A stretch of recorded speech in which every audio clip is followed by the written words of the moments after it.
Good morning, everyone. We're going to go ahead and give just a minute for folks to log in, and we'll get started in just a moment here.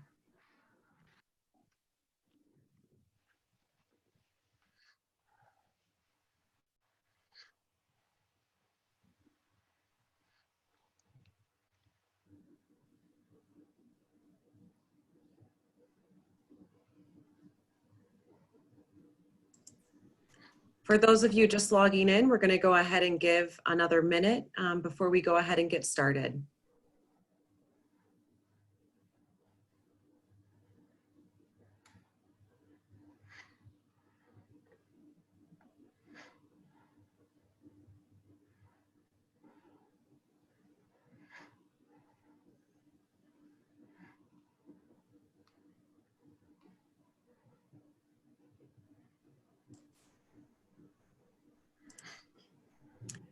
Well, good morning, everyone. On behalf of the Northern Michigan Chamber Alliance, welcome to our Workshare Program webinar with the Michigan Department of Labor and Economic Opportunity.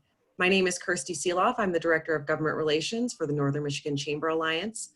Our alliance is a coalition of 16 chambers and economic development organizations and over 7,000 member businesses from all across Northern Michigan. During the COVID-19 crisis, we've been working to ensure you have access to the most relevant and up-to-date information. Today, you'll hear from Daryl Hunter, Division Administrator from the Michigan Department of Labor and Economic Opportunity, and he is from the Unemployment Insurance Agency Tax and Employer Services Division. And we will be talking today about the Workshare program, which allows employers to retain their workforce at reduced hours while employees collect partial unemployment benefits. If you have questions, please feel free to enter them in the Q&A box or the chat feature. This webinar is being recorded today and will be posted online shortly. So with that, I'll go ahead and turn it over to Daryl. Good morning, everyone. My name again is Daryl Hunter. I'm the Division Administrator for Tax and Employer Services. I've been with the state of Michigan for over 30 years, and just recently, well, not recently, but 2017, I began working with the Unemployment Insurance Agency and the Tax and Employer Services. The Tax and Employer Services is housed naturally under the UIA area, and in this area, what we do is we pretty much help all the employers regarding their tax liability for paying to the unemployment insurance trust fund that we have. As you know, Michigan has about 211,000 employers statewide. And with that, we assist the employers in making sure that they pay into the trust fund so that when employees become unemployed to no fault of their own, we have enough revenue to pay the benefits to the employers. We also handle the field audit area. We have a program called the Work Opportunity Tax Credit, which is a program that's really out there for many employers to use. In that program, the employers are able to get a tax credit if they hire vulnerable employees in their business. For employees that are living in the empowerment zone, that are consistently unemployment, people that are on SNAP, that type of thing. When the employees are hired into that program, into your employer, the employer hires those people, they get a huge tax credit. And that's another program that we have in Tax and Employer Services. And then we also have the Workshare program. In the Workshare program, as she explained, it's a program that is going to be really, to me, I think is a revolution to unemployment. It keeps the employee employed while they're drawing benefits, and they also can work. So the employer keeps their revenue, they keep the revenue, they keep their skill trade, they keep all of that information. But until the economic times for the employer are a little bit better, then that's when the employer can remove them from Workshare. So one of the new things that we had for Workshare is the fact that the Federal CARES Act and the governor had a couple of executive orders which expanded Workshare. So previously under the Workshare program, what happened was that the employer could reduce the hours for the employee to work. Previously, I think it was from 15 to 45%. But according to the employer's the governor's executive order, we expanded from 10% to 60%. What that means is that if an employer is having an employee to come into work, he can reduce that hours from 10%, which means that that person will work an entire week, or if it's on a 40-hour work week, it's reduced to maybe only, 4 hours less. And 60% means that it's they work 2 days and then they're off for 3 days. On that 3 days, they will receive unemployment compensation for that. What also in the executive order was that the length of the time required that the employers must be in business has been waived. Previously, it was that the employer had to be in business for, I believe, 3 years or 2 to 3 years, and now that was waived. And the governor says that if an employer is in business at any time and they want to hire people into workshare, they can do so. Employees do not have to have to be current on their unemployment taxes, or they don't have to have a negative balance on their unemployment tax. As you know, employers pay every quarter into the unemployment insurance agency. They will file a report every quarter. The next quarter is coming up is October 25th, where it's due. They file a report saying that this individual or these employees worked for this employer, and they give us their social security number, the amount of wages to show that they are eligible for unemployment. And then at that time, we will, if they become unemployed at no fault of their own, then what happens is that we'll pay unemployment out of that employer's reserve. For that, we've waived that as well. We know that these are economic hard times for some of the employers due to the coronavirus pandemic that's going on. And so therefore we waive that. And a lot of times the employers may become in arrears with us and need to pay unemployment taxes. We waive that. We also said that now part-time employees are eligible. Now, the only thing is that if an employer sometimes you have a bistro or something that's only open on the weekend or on Friday, Saturday, and Sunday, and they don't have naturally a 40-hour work week. So if they have only a 20-hour work week, if you have an employee that works only 10 hours, then naturally they would be eligible for unemployment. I mean, that's a very broad-based example, but they would be eligible for unemployment. The only difference is the fact that if they happen to be, and it'll be shown in a slide coming up, is the fact that if the employee happens to be part-time or that they're working only in the summertime or something like that, then they would not be eligible for unemployment. I'll explain that later. Now, one of the things that I know that we've been discussing previously that is no longer eligible in this is that $600 FPUP money. As you can see, that was up until July. Previously, what happened was that when Congress put in the CARES Act, they said that if at any time anyone received any dollar of unemployment during the pandemic, beginning back in May, all the way up until July 31st or July 26th, really, which is the week ending, they would also get the $600 FPUP money. But that is no longer pliable for what's going on.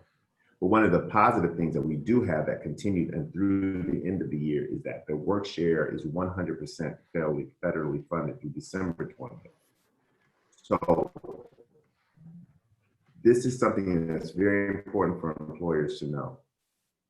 As opposed to laying off an employee completely, if you put that employee on the work share program, that reserve that I was speaking about, or that money that was coming out of your reserve previously, the money will not come out of the reserve. What happens is that the money comes out of what we call as an NBA, which is a non-chargeable benefits. So that means you are not charged for unemploying that person. You know how usually your tax rate will go up, and the fact that the money comes out of the reserve that you put in there, it will not happen if you have the employees on work share. The reason why the government wants this done is the fact that that way the employee is still working.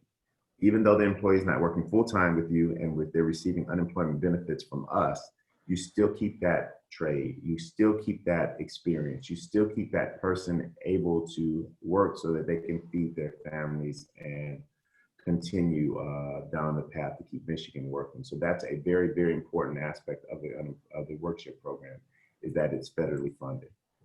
So some of the eligibility requirements for workshare is that you must have a UI account and be what we consider a liable employer. That's naturally one thing that has to be done. The employer must obtain approval of all applicable collective bargaining units by the representative. So if you have union employees or some type of other contract or something like that, that bargaining unit must be on board with it. And I have not known since we've been doing this program of any program that says, no, we just rather you lay off the talent. So I'm sure they'd be on board, but you have to show us and prove that you have discussed that with them. And one of the natural main things of it is that the employer must continue to give the person the fringe benefits.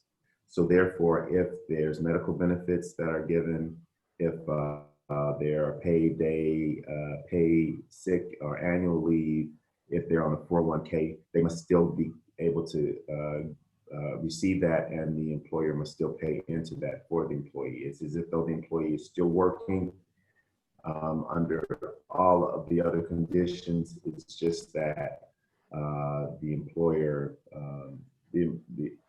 cannot stop doing that. So with that, one of the examples that we have is the fact that during the last pandemic, we had Memorial Day and we had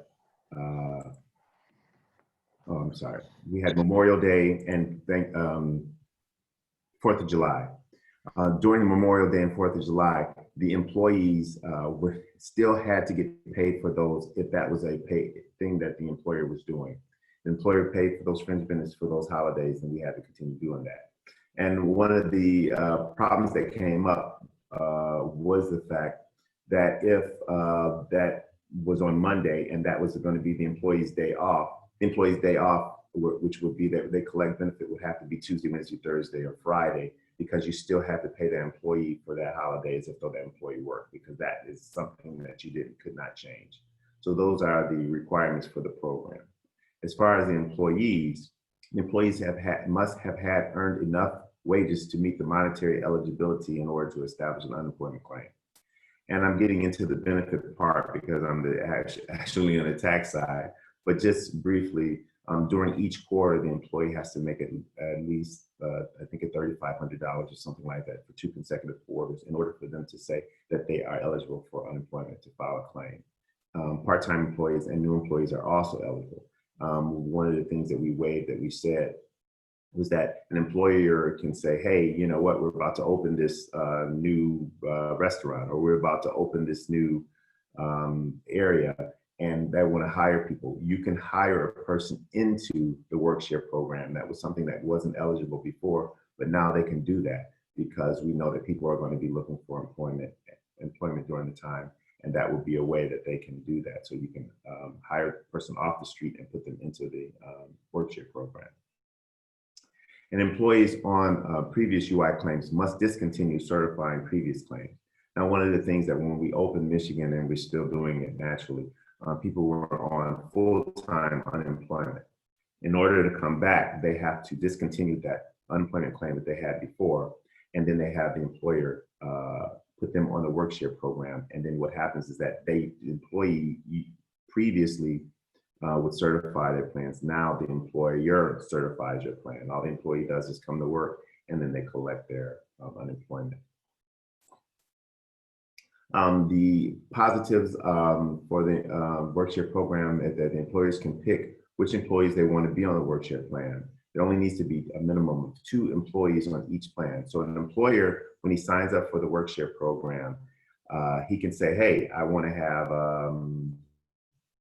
3 plans. One of the plans for the managers, a plan for the people who are the chefs and the cooks, and you can have it for the wait staff, or you can have it for the midnight staff and the afternoon staff, or you can just say, I want to put a midnight, however you want to do it, you can do that, but you just have to have at least 2 people in each plan. And then when you have a person on each plan has to be consistent. So there could be a plan for 10% for the managers, 20% for the chefs, and 30% for the people that are going to be working the midnight shift. However you want to do it, you can do that. You set that up yourself. The employees have flexibility to stop within the time frame of your approved application. So at the time you see that, hey, I have these employees on a 20% plan, but you know what, I no longer need it. So you can discontinue, terminate that plan during that week, and then next week you can just go completely into regular work hours. You no longer need work share, but you still have 52 weeks prior after that to say, hey, now I see there comes another downturn. I need to put them on a 60% plan for maybe 2 or 3 weeks. You can start that up yourself and do that for a total of 52 weeks. And as I mentioned before, you can reduce the hours from as little as 10% to as much as 60%. An employer will have to certify your employees weekly or bi-weekly. Now, previously, as you know, the employees used to contact our customer service line, or they will go on to their MyWAM account and do the certification themselves. With the WorkShare program, the employer actually does the certification for the employee. The employee is responsible for letting the employer know that, hey, listen, I'm working another job, or this week I happen to work overtime, not overtime, but work the additional hours more than the 20 or 30 hours that the employer has agreed upon. So if that's the case, what happens is that the employer would just simply not certify that employee for that week or for those 2 weeks. And it's just really as simple as that. An employer could bring back 10 employees under a 20% reduction, and then for that one plan, and then they can bring back 20 on a 50% reduction. Again, like I said, you can have multiple plans based on however the employer wants to do that. The flexibility of the employees of the WorkShare plan can be approved, like I said, for up to 52 consecutive weeks, and it could be ended without penalty at any time. And then you can also re-up it within that 52 weeks. So if you were to sign up this week, you'd be good until this week in 2021. You will have to communicate to the employees that you are participating in WorkShare. What happens is that the employees don't have a decision whether or not they agree or disagree with being on the WorkShare plan. However, you have to let them know that they're going to be on that. And then once you do that, you give us that information. We send them a letter telling them how much their weekly eligibility is going to be. And with that, let's say I'll show you that pretty later on in the presentation. But we do send a letter letting them know what the WorkShare program is about and how much money they will get when they will get it, and how their payment plan will come.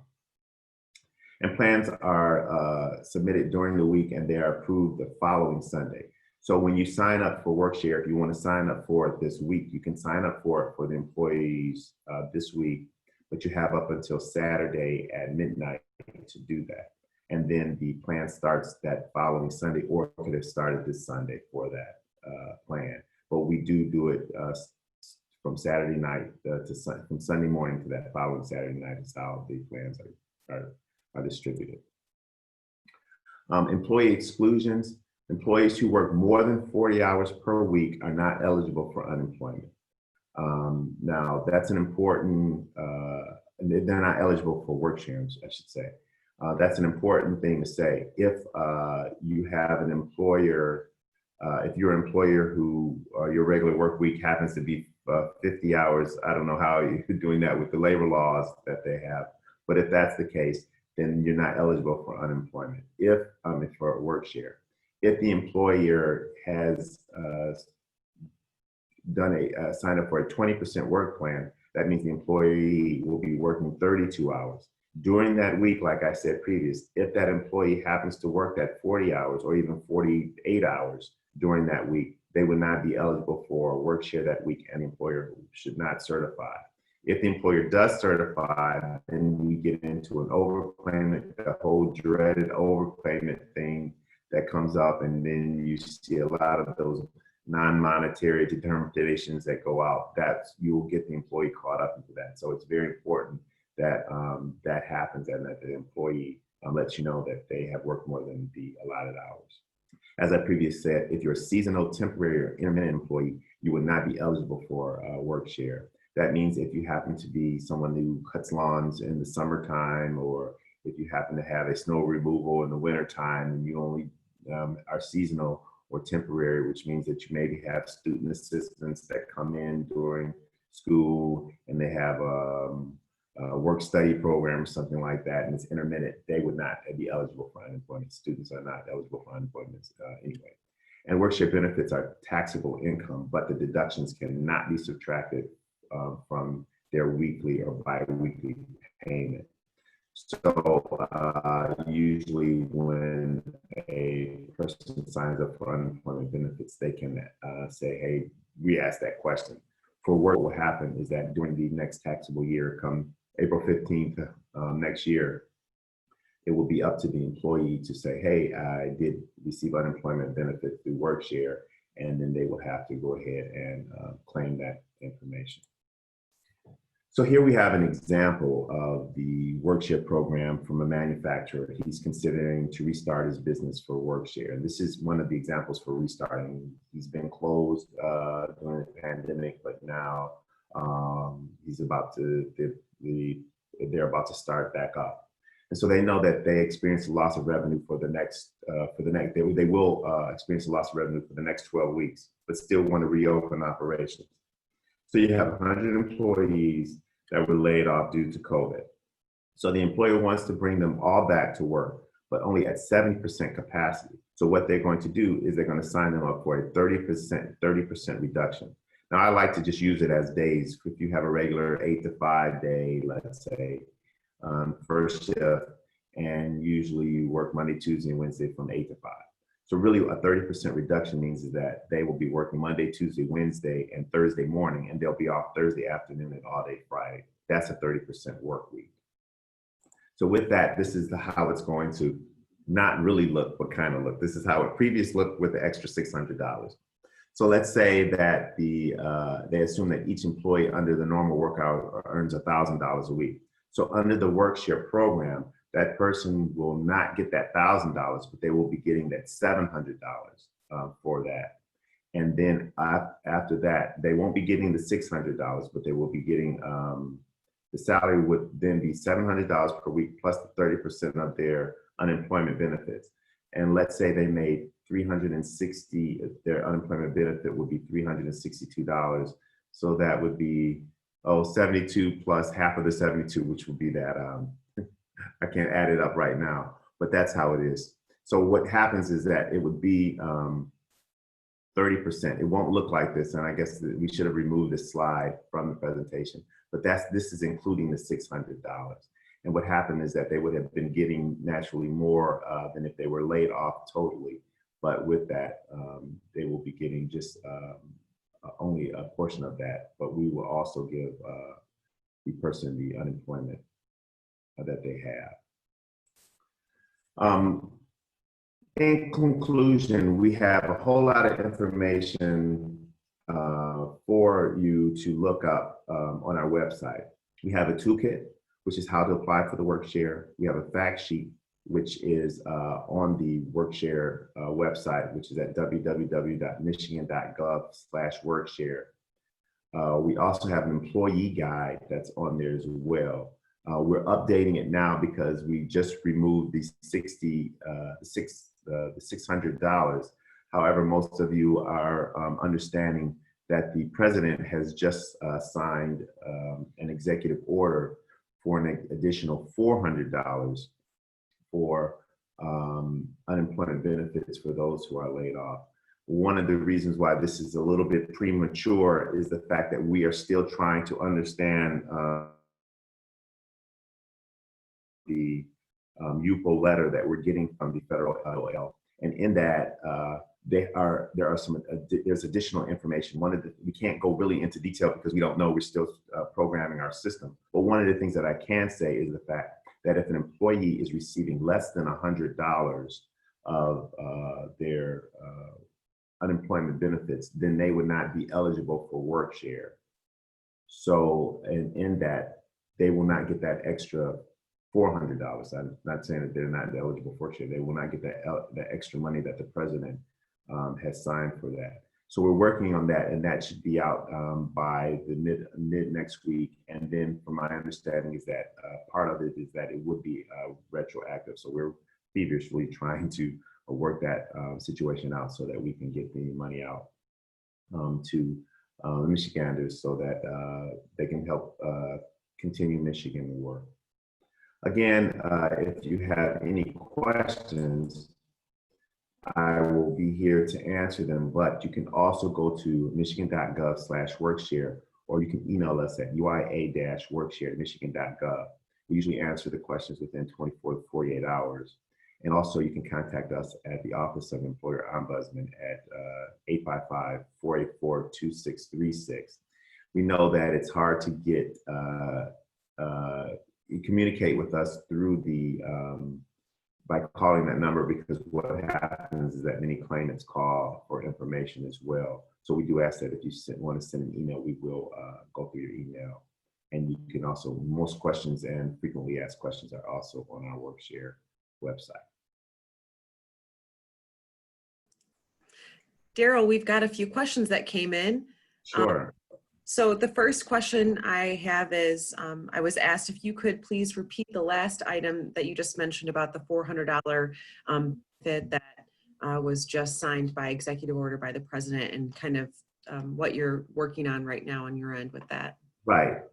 So part of what we're understanding so far is the fact that the president is saying that instead of getting the $600, it's going to be $400, and it's 25% of it will be coming from the state, and then the other $300 will be coming from the federal government, and that will be provided for those eligible for that. However, the only caveat is the fact that the person has to at least, their WBA has to be at least $100. And in the work, with what I know with the Workshare program is that if the employer is going to put the person on a 30% plan or less, then they will not be eligible for Workshare. As far as the benefits, again, I'm the tax administrator, so as far as the benefits to employees, we really have not, I really don't know much about that. And not only that, it's not as much, it's a little bit different, and we're trying to tweak it to make our, to get the MyWAM site ready to provide those for that. So it's really, whatever you heard is as much as what we know, and we don't have that information yet. And so we're trying to get guidance from the Department of Labor, the Federal Department of Labor. Daryl, the next question that I have is asking for another clarification. During the week of, like the last week of July 7/26 through 8/1, asking if that federal benefit was paid. No. That's a good question. And what happens, I'm looking at my calendar, so I'm looking behind me. So what happened was that July 25th is the end of the eligibility week, and all benefits are paid by the week, and we cannot prorate them. So the week of July 26th ended on April 1st. And although the CARES Act ended on July 31st, that was really just something of a person or the Congress making the plan without knowing how unemployment systems work. We don't prorate the money through the week. So it has to be an entire week, and the entire week did not end on a Saturday. And our weeks are from Saturday mornings, from Sunday mornings to Saturday evenings. And because August 1st was part of that week was not part of the eligibility day. Does that answer the question? We'll see if they follow up. Thank you, Daryl. The next question that we have is, does this program work for employees having just a 20% pay deduction with no reduction in hours? The program is based on the hours.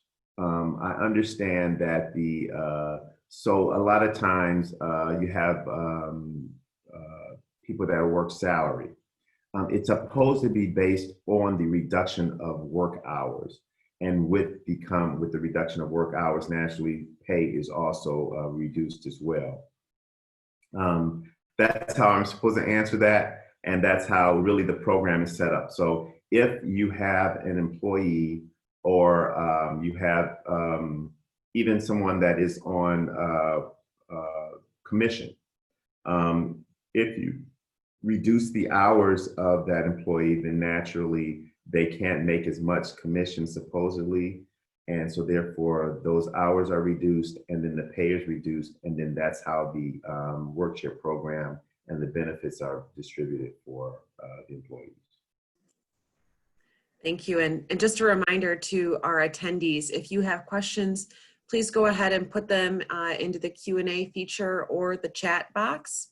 We just have, looks like one more question that we've received, so we'll give a couple more minutes for any additional questions. Looking again for another clarification, can employers re-enroll in the program? And do you have up to 52 weeks total per enrollment or total in the program? Okay, so that's a good question. So when you sign up for the program, you register for 52 weeks. Now, you may not use that 52 weeks consecutively. And like, let's say if you signed up August 1st and you needed the work-share program for August and September, and then after that, you don't need it anymore, you still have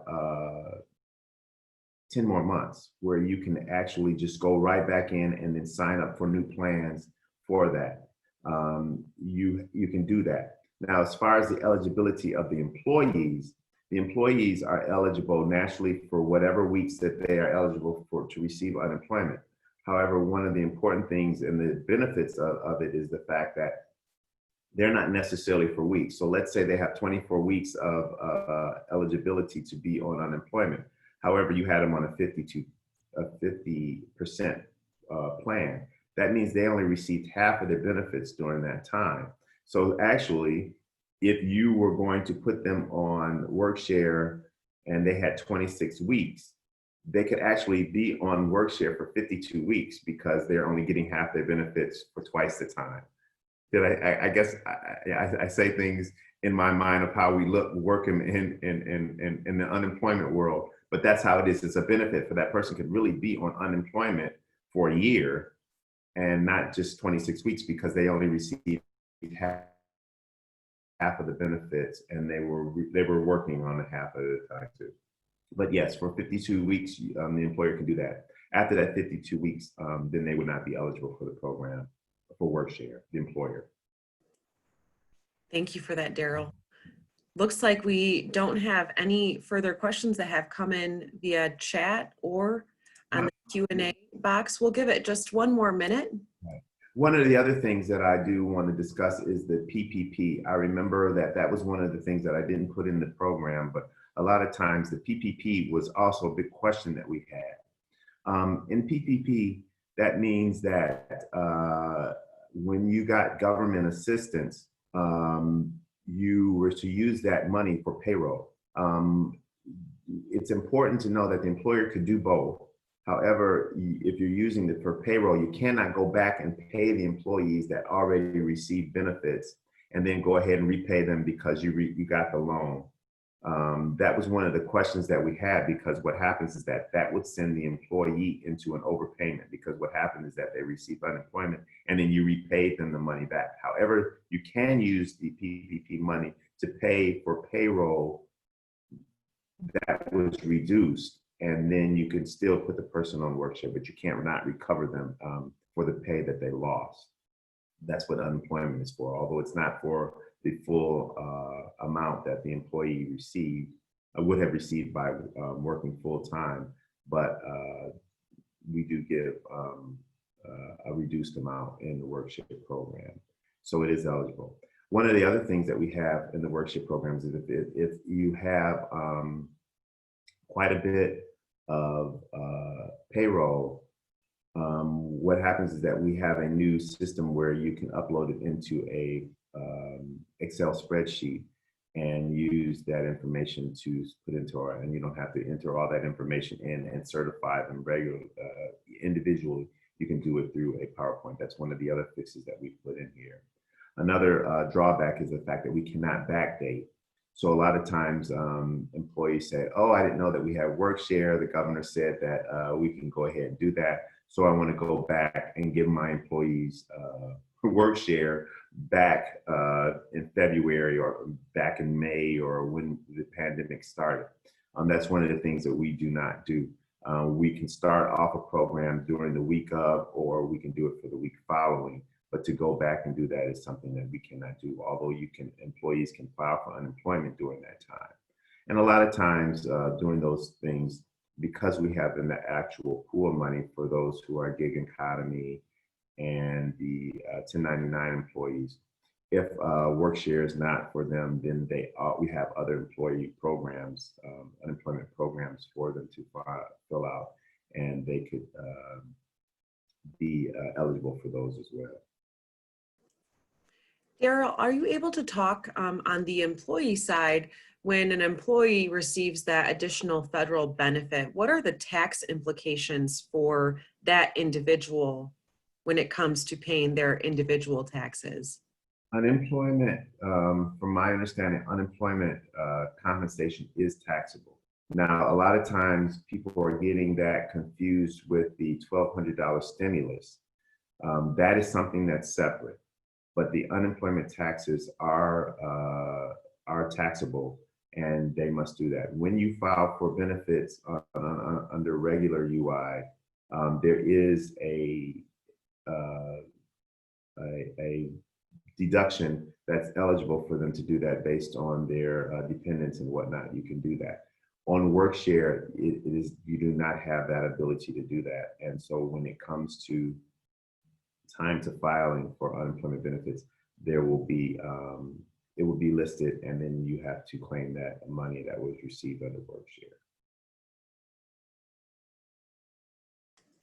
Great, thank you, Daryl. Well, it doesn't look like we've received any additional questions, so I don't know if you have anything else to add, but I just want to say thank you so much to you and to your entire team for creating this presentation and coming in and talking to our Northern Michigan Chamber Alliance and our businesses. We really appreciate it. I do want to say that WorkShare really is, as I always say, it's going to be the unemployment of the future. When it comes to the point that you can share your work and then receive benefits while you're still working until the economic times are better, that is really a plus for Michigan. Michigan is #1, believe it or not, in the nation as it comes to the WorkShare program. The city of Detroit has used it to keep the city going during the economic hardship. The governor had to lay off all state employees, and in the time, instead of just laying off all state employees, she was able to put them on WorkShare program. And what happened was that the employees, instead of them taking a 2-week layoff, they were able to still work. It was the example, the best model of the program.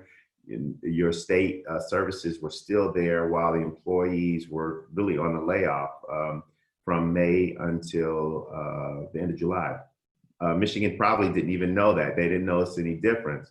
And it was good because your state services were not impacted because of that. So it's an excellent program for that. We have been receiving calls from Georgia, Maryland, California. Many senators are trying to see, hey, what did Michigan do right so that we can get WorkShare on as well.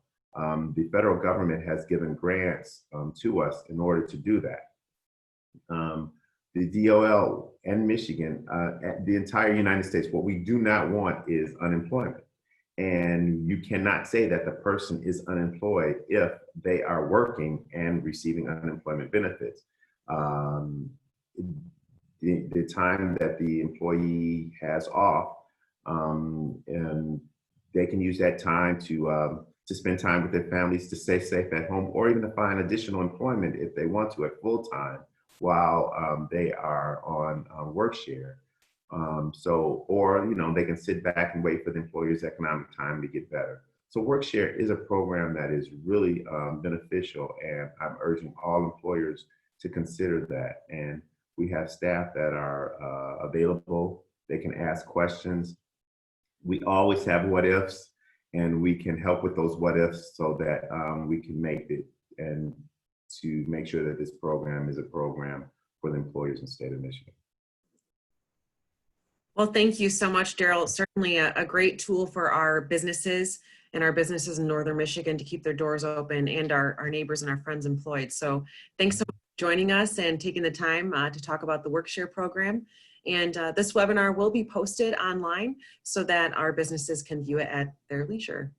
One other thing, I'm sorry, I've always have more. If you go to Michigan, www.michigan.gov/workshare, we do have the full PowerPoint. We have the complete how to sign up on the program. We have frequently asked questions for the employees and employers. It's just a very long presentation, but you can fast forward and go through that to see what you like and what that will help you through the program and signing up as well. Again, www.michigan.gov/workshare. Thank you. Great, thank you. Thank you, everyone.